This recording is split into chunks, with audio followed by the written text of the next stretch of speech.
Hi everyone, I am Isha Agrawal, आपकी story teller. आज हमारा है नज़ाकत का एपिसोड नंबर 2। और जिसको एपिसोड नंबर 1 देखना है वो प्लीज़ पहले एपिसोड नंबर 2 1 देख कर आए, उसके बाद ये एपिसोड कंटिन्यू करें। लास्ट एपिसोड में हमने देखा था कि ईशान अपने बैग से कुछ निकाल कर बच्चा के रूम की ओर बढ़ जाता है। अब आगे ईशान बच्चा के रूम के बाहर आकर गेट पर नॉक करता है। बच्चा गेट खोलती है और देखती है ईशान को और कहती है, अरे ईशान भाई आप, मुझे लगा आपके बाद दादी ने मेरा नंबर लगा दिया हो। अरे आप बाहर क्यों खड़े हैं, अंदर आइए ना। और वैसे चलो शुक्र है आपको याद तो आई मेरी कि आपकी एक छोटी सी बहन भी है। मुझे तो लगा जिस तरह आप लंदन जाने के बाद मुझे भूल गए, वैसे आप यहाँ आकर भी इतने बिजी हो जाएंगे कि मुझे तो भूल ही जाएंगे। दोनों अंदर आते हैं और ईशान बड़े ही प्यार से बच्चा को कंधे से पकड़कर उसे बेड पर बिठाता है और खुद उसके पास बैठकर अपने हाथों में बच्चे के हाथों को लेता है और कहता है, नहीं पागल, आपको लगा भी कैसे कि आपके ईशान भाई अपनी इस छोटी सी प्यारी सी बच्ची को भूल जाएंगे। और अगर मैं आपको सच में भूलना भी चाहूँ तो क्या आप मुझे अपने आप को भूलने भी देंगी? जीना मुश्किल कर देंगी आप मेरा? बच्चा की आंखें नम हो जाती हैं और थोड़ा गुस्सा दिखाते हुए प्लेफुल ईशान के कंधों पर मार के कहती है, मतलब आप सच में मुझे भूलना चाहते हैं? ईशान हंसता है और बच्चा को गले लगाकर कहता है, नहीं बच्चा, क्या भला कभी कोई अपने जीने की वजह भी भूल सकता है? माँ के बाद तुम और पापा ही तो मेरे जीने की वजह। बच्चा अपने आप को संभालते हुए कहती है, नहीं नहीं, ये तो सिर्फ इमोशनल बातें हैं, इमोशनल बातों से काम नहीं चलेगा, लाइए मेरा सरप्राइज़ लाइए। ईशान एक नज़र अपनी क्यूट सी छोटी सी बहन को देखता है और एक बॉक्स जो अब तक उसने अपने पीछे छुपा रखा था उसे आगे करता है। बच्चा उस बॉक्स को लेती है। वो एक वुडन बॉक्स था। अनन्या को लगा था कि ईशान उसके लिए कोई बड़ा सा गिफ्ट लाएगा या कुछ यूनिक सा कुछ लेकर आएगा, लेकिन एक बॉक्स को देखकर अनन्या काफ़ी कंफ्यूज हो जाती है। अनन्या उस बॉक्स को खोलती है तो देखती है कि उसमें बहुत सारी पिक्चर्स हैं जो अलग अलग लोकेशंस की हैं, अलग अलग सीन्स की हैं, कुछ स्टार्स की भी हैं। अनन्या जब गौर से उन पिक्चर्स को देखती है और जब उन पिक्चर्स को पलट कर देखती है तो अनन्या स्पीचलेस हो जाती है। सभी पिक्चर्स के पीछे उनकी डेट और अनन्या के लिए एक मैसेज थी, जैसे कि, बच्चा, आज मैंने तुम्हारी फेवरेट आइसक्रीम ली, इतने टाइम बाद वही आइसक्रीम, और वो भी पूरे खाने को मिले। जब से तुम मेरे साथ अपनी आइसक्रीम खाने के बाद मेरी आइसक्रीम के लिए लड़ती नहीं हो, तब से आइसक्रीम खाने का मन ही नहीं करता। मिस यू बच्चा। हर पिक्चर के पीछे ईशान ने बच्चे के याद में कोई ना कोई मेमोरीज को याद करते हुए उसका एक किस्सा लिखा हुआ था। अनन्या की इन सभी मेमोरीज को पढ़कर अनन्या की आंखें भर गई। अनन्या जब लास्ट पिक्चर को देखती है तो वो देखती है कि ये एक स्टार्स की पिक्चर होती है जो बहुत ही एक ब्यूटीफुल सीनरी था। जब अनन्या उसे पलटकर देखती है तो उसके पीछे कोई भी मैसेज नहीं होता। थोड़ा कंफ्यूज होते हुए जब अनन्या ईशान की तरफ मुड़ती है तो देखती है कि ईशान के हाथों में एक ब्रेसलेट था जो उसने अनन्या के आगे कर रखा था। वो ब्रेसलेट कोई आम ब्रेसलेट नहीं था, वो ब्रेसलेट था स्टार्स से बना हुआ, जिस पे स्टार्स थे, मून्स थे, अलग अलग प्लैनेट्स थे। वो एक बहुत ही ब्यूटीफुल ब्रेसलेट था।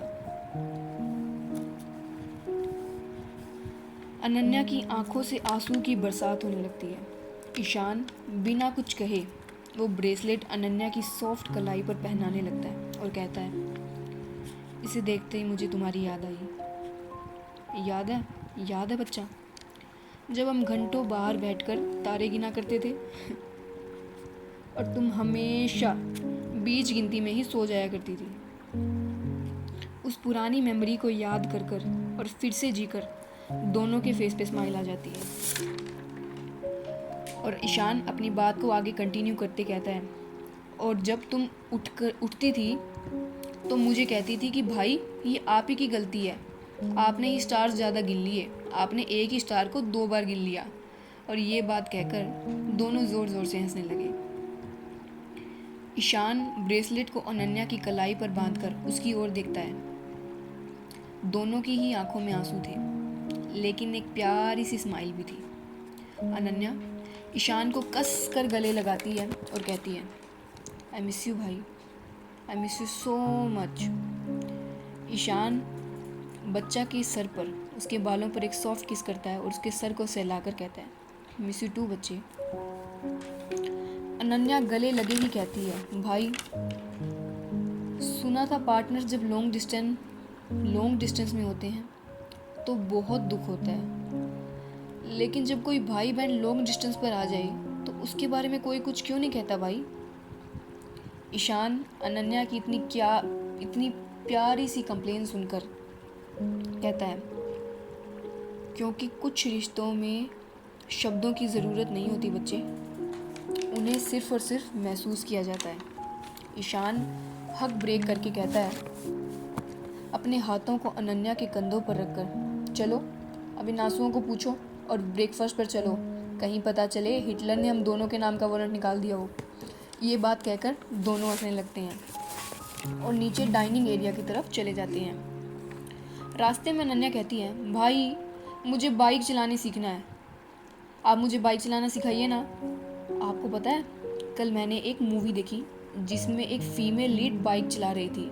ओ माय गॉड भाई, वो इतनी कूल लग रही थी, मुझे भी ऐसा ही कूल लगना है, प्लीज़ आप मुझे बाइक चलाना सिखाइए ना।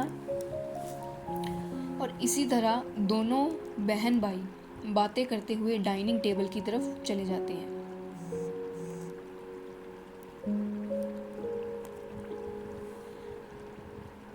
कुछ ही सेकंड्स में मीरा जी यानी कि ईशान और अनन्या की दादी और उनके father Veer ji dining table पर आते हैं।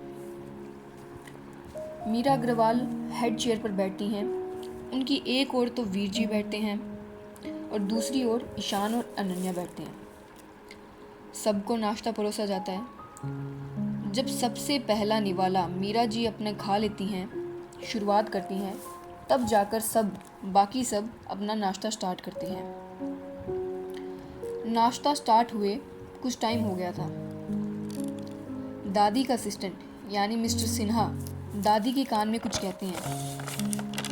दादी के एक्सप्रेशन ज़रा भी चेंज नहीं होते। वो एक बार अपने असिस्टेंट की ओर देखती हैं और हाँ में सर करती हैं। अपना नाश्ता कंटिन्यू करने लगती हैं। अपने बॉस से ऑर्डर मिलने पर मिस्टर सिन्हा एक वाइट कलर का एनवलप ईशान की ओर टेबल पर सरका देते हैं। ईशान जब उस वाइट एनवलप को देखता है तो वो बड़ी ही कंफ्यूज नज़रों से एक बार मिस्टर सिन्हा को देखता है, फिर एक बार दादी को देखता है और अपनी नज़रें दोबारा उस एनवलप पर करता है। ईशान टिश्यू पेपर से अपने हाथ पोंछकर उस वाइट एनवलप को खोलता है। उस एनवलप के अंदर का लेटर को 2 मिनट पढ़ने के बाद ईशान उस लेटर को एक आवाज़ से टेबल पर रखता है और सार्कास्टिकली स्माइल करके कहता है, सीरियसली दादी, आप चाहती हैं कि मैं ये करूं? ईशान का ऐसा रिएक्शन देखकर वीर जी थोड़ा टेंस हो जाते हैं और उस लेटर को उठाकर पढ़ते हैं और अपनी माँ को देखते हैं, मानो उन्हें यकीन नहीं हो रहा हो, और कहते हैं, माँ। अनन्या इस माहौल को देखकर अनन्या भी इस लेटर को पढ़ती है और अपनी दादी को देखने लगती है। इस दौरान ईशान कंटिन्यूसली अपनी दादी को ही देखे जा रहा था। मीरा जी अपनी ओर आ रही सभी नज़रों को कंप्लीटली इग्नोर कर देती हैं, जैसे कि कुछ हुआ ही ना हो। अपना ब्रेकफास्ट पूरा करके नैपकिन से बड़े ही आराम से मुंह को पोंछती है। मुंह को पोंछकर मीरा जी फाइनली अब जाकर ईशान की ओर देखती हैं। मीरा जी बड़े ही ठंडे लहजे में, जैसे कि कोई बोर्ड मीटिंग का कंक्लूजन सुना रही हूँ, कहती हैं, मुझे अभी भी तुम्हारी काबिलियत पर शक है ईशान, कि तुम इस एम्पायर को संभाल पाओगे या भी नहीं। 9 साल में तुमने कंपटीटर्स खरीद लिए, लॉस मेकिंग चेन्स को प्रॉफिटेबल बना दिया। अब ईशान नहीं रहे, अब तुम्हें कंट्रोल की आदत हो गई है। और इस अग्रवाल एम्पायर को सीईओ नहीं चाहिए ईशान। इस एम्पायर को समझना होगा कि तुम ओनर हो या फिर डिक्टेटर। एम्प्लॉय बनकर काम करो, देखते हैं तुम लोगों को कमांड करते हो या इंस्पायर। और 9 साल में तुमने बिजनेस और कंपनीज तो जीत के दिखा लिए, लेकिन चेयरमैन बनने से पहले तुम्हें इस घर का बेटा बनकर दिखाना होगा ईशान। अपनी बात पूरी करने के दौरान मीरा जी ईशान की आंखों में ही घूरे जा रही थी। शायद वो ईशान की आंखों में कुछ ढूंढना चाहती थी। मीरा जी की बात पूरी होने के बाद वहाँ जैसे सन्नाटा छा गया। इस साइलेंस को वीर अग्रवाल तोड़ते हैं अपनी आवाज़ से। कहते हैं, अपने बेटे के लिए प्रोटेक्टिव साउंड करते हुए कहते हैं, माँ, ये आप कैसी बातें कर रही हैं? ईशान ऑलरेडी इस घर का बेटा है और उसे कुछ भी प्रूव करने की ज़रूरत नहीं है। और वैसे भी इन 9 सालों में किस तरह मीरा अग्रवाल के पोते ने अग्रवाल एम्पायर को संभाला है, ये पूरी दुनिया जानती है। और पिक्सल डोमिनेशन, अग्रवाल एम्पायर का मेन हब, आज जिस ऊंचाई पर है, ये सिर्फ और सिर्फ ईशान की बदौलत ही है माँ। और अब भी आपको ईशान की काबिलियत पर शक है? अनबिलीवेबल माँ। वीर जी अपनी बात को कंटिन्यू करने के लिए बोलते हैं आगे, माँ। इससे पहले वीर जी आगे कुछ कहते, ईशान की आवाज़ उन्हें वहीं रोक देती है। ईशान, जो इतनी देर तक सिर्फ चुप बैठकर सारी बातें सुन रहा था और लगातार अपनी दादी की ओर देख रहा था, अपनी डीप और ठंडी आवाज़ में कहता है, ठीक है, मैं एक एम्प्लॉय की तरह अपनी ही कंपनी में काम करूँगा, लेकिन एक बात हमेशा याद रखिएगा मिसेस मीरा अग्रवाल, कि ये सब मैं आपको कुछ प्रूव करने के लिए नहीं, बल्कि अपनी माँ के सपने को पूरा करने के लिए करूँगा। वैसे एक बात तो आपने बिल्कुल सही कही, हाँ, मुझे कंट्रोल की आदत तो हो गई है, लेकिन फिर भी यहाँ असली डिक्टेटर कौन है ये तो सब जानते हैं। अगर चेयरमैन नहीं तो इस घर को इसका बेटा तो ज़रूर मिलेगा, लेकिन आपको आपका पोता कभी नहीं मिलेगा दादी। इतना कहकर ईशान वो लेटर लेकर अपने कमरे की ओर चला जाता है। ईशान के पीछे पीछे अनन्या भी उठकर चली जाती है। वीर जी अपनी माँ को देखता है और ना में सर हिलाकर अपने बच्चों के पीछे चले जाती हैं। मीरा जी, ईशान की दादी, उनके चेहरे पर बिल्कुल भी गुस्सा नहीं था, बल्कि कुछ ऐसे भाव थे जिन्हें आज पहली बार मिस्टर सिन्हा भी समझने में नाकाम हो रहे थे। वो एक बार ईशान के कमरे की ओर देखती हैं और अपने कमरे की तरफ चली जाती हैं। इधर वीर जी अनन्या को रोकते हैं और कहते हैं, रुको अनन्या, उसे थोड़ी देर अकेला छोड़ दो। अनन्या थोड़ा कहती है, लेकिन पापा। वीर जी कहते हैं, चिंता मत करो, वो संभाल लेगा।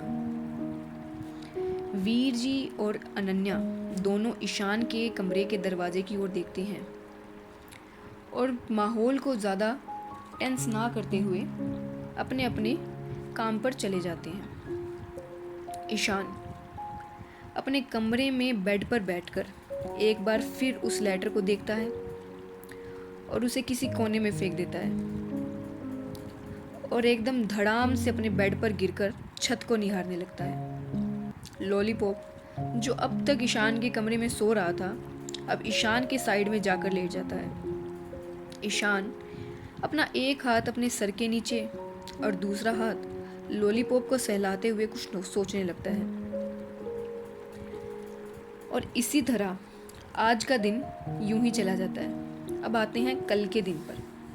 ईशान को पिक्सल डोमिनेशन ज्वाइन करने में अभी वक्त था। 1-2 दिन के बाद ईशान की ज्वाइनिंग थी।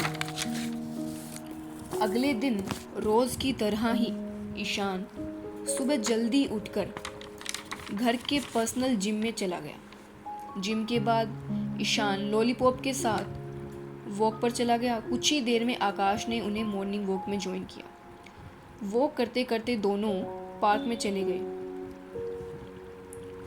पार्क में फिर आकाश कहता है, इसका मतलब ये कि Ishan Agrawal, the actual owner, अब अपनी ही कंपनी में बाकी एम्प्लॉयज़ की तरह आईडी कार्ड पहनेगा, सीनियर्स के फेवरेट ड्रिंक्स लाएगा, 2000 फोटोकॉपी करेगा। इन शॉर्ट 9 to 5 जॉब, जो कि सिर्फ पेपर्स पर ही 9 to 5 है, एक्चुअल में तो 24/7 वाली जॉब करेगा। This is hilarious man, good, too good. और वो ईशान को हिलाते हुए कहता है, ईशान भाई, ईशान भाई। ईशान कहता है, ईशान भाई, तेरे साथ तो खेला हो गया यार। इतना कहकर आकाश हंसने लगता है। ईशान अपनी आईज रोल करता है और ना में सर हिलाता है, जैसे मानो कह रहा हो कि इसको बताकर मैंने गलती कर दी।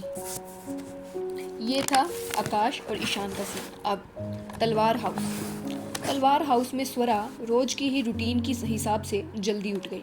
अपने गार्डन एरिया में एक्सरसाइज और योगा करने लगी। जब वो एक्सरसाइज और योगा कर रही थी तो माहिरा अंदर से आधी उठी हुई और आधी नींद की हालत में गार्डन के बेंच पर आकर बैठ जाती है और कहती है, अरे यार, ये माँ भी ना रोज़ सुबह जल्दी उठा देती हैं। मुझे तो समझ में नहीं आता, अगर ऑफिस जाने के लिए सिर्फ 30 मिनट में तैयार होने की सुपर पावर मुझ में है, तो अपनी नींद को कुर्बान करके 3 घंटे पहले मैं क्यों उठूं? इतना कहकर माहिरा बेंच पर लेटने ही वाली थी कि अंदर से माँ की एकदम कड़क आवाज़ आती है, माही, सोना नहीं है, उठो। माँ की आवाज़ सुनते ही माही एक ही झटके में बेंच से उठकर जंपिंग एक्सरसाइज करने लगती है। 1 2 1 2 1 2 और इतना कहती है, नहीं माँ, देखो मैं तो एक्सरसाइज कर रही हूँ। एक्सरसाइज तो हेल्थ के लिए बहुत अच्छी होती है ना रू? स्वरा योगा करते हुए अपने घर में हो रहे सुबह सुबह के फ्री एंटरटेनमेंट को एक स्माइल के साथ एंजॉय करती है। अपनी योगा पूरी करके स्वरा माही को एक स्मर्क के साथ एक नज़र देखती है और कहती है, माही, एक्सरसाइज हेल्थ के लिए अच्छी होती है ना? माही स्वरा को शक भरी निगाहों से और थोड़ा डरते डरते कहती है, हाँ। स्वरा एक डेविल स्माइल के साथ कहती है, तो चल फिर, एक्सरसाइज तो तूने कर ली, 1 2 1 2, है ना? अब रनिंग करने चलते हैं, हमें हेल्दी भी तो रहना है ना माही? स्वरा की बातें सुनकर माही की आंखें बड़ी हो जाती हैं और इससे पहले कि वो कुछ कर पाती, स्वरा माही का हाथ पकड़कर उसे बाहर की तरफ ले जाने लगती है। माही की लाख कोशिशों के बाद भी स्वरा नहीं मानती और माही को स्वरा लेजिट घसीटते हुए पार्क में ले जाने लगती है। पार्क या फिर पार्क क्या ये वही पार्क था जिसमें ईशान और आकाश थे? क्या इन दोनों की मीटिंग आज होने वाली थी या कुछ ऐसा होने वाला था जिसका हम सब किसी को भी नहीं पता? तो आगे की कहानी हम सुनेंगे हमारे नेक्स्ट पार्ट में, एपिसोड नंबर 3 में। आपको एपिसोड नंबर 2 कैसा लगा? Please do let me know. इसमें कुछ भी एरर अगर आपको लगा तो प्लीज़ मुझे बताइएगा। आपकी कुछ सजेशंस है तो प्लीज़ बताइएगा। बीच बीच में थोड़े फ्लोज हैं, प्लीज़ उसको टॉलरेट कर लिएगा। और लाइक कीजिए, कमेंट कीजिए और शेयर कीजिए एंड ऑफ कोर्स सब्सक्राइब भी कीजिए। Thank you.